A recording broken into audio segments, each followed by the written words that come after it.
გამარჯობა, კიდევ ერთი სასარგებლო რჩევა ახალბედამძღოლებს, თუ როგორ უნდა გავისწოროთ გვერდითი სარკეები.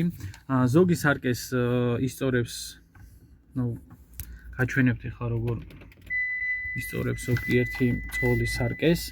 რა თქმა უნდა, ესე ურჩევენ ხოლმე თავიანთი ახლობლები, ზოგი აი ესე დაბლად ახრის, ზოგიც მაღლა, ზოგიც საერთოდ ვერ ხედავს თავის ავტომობილს და არ აქვს ათვლის წერტილი, მხოლოდ ესე იყურება, რაც ეს არაფერს არ გაძლევთ.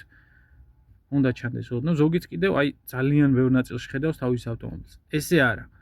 აი ახლა როგორც მე მოვირგებ სარკეს, ეგ არის იდეალური სარკის მორგება. აი როდესაც იხართ, აი უნდა ჩანდეს აი ეს ყველაზე განიერი ნაწილი, ეგრეთ წოდებული უკანა ფრთა, ან კრილოს რომ ვეძახით, ზოგიერთი, რადგან ყველაზე განიერი ნაწილი არის აი ეგ.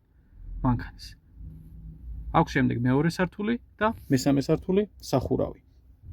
ამიტომ უნდა ჩანდეს აი ეს პირველი სართული, რომ არ შევიდეთ შეცდომაში. აი აქედან აი აქაც არის აი გვერდითი ფრთა, ხო? ასე რომ თუ გაითვალისწინებთ ჩვენს ინსტრუქტორს, უფრო დაცულებულით ერთმანეთს უფრო მარტივად შევამჩნევ და კიდევ ერთი სარკეს აქვს მკვდარი წერტილი, მკვდარი ზონა. თქვენ ზოგიერთ მანქანას აქვს ყვითელი ნათურა და მერე წითლად უნთებს ხოლმე, ასე რომ აი ნახეთ, ეხლა აი ამ ტრაილერზე, აი ეს წარწერებით რო ვიანგარიშოთ, ესე ვხედავთ მხოლოდ რაღაც 300-ს და აი ესე უკვე მთელ წარწერას.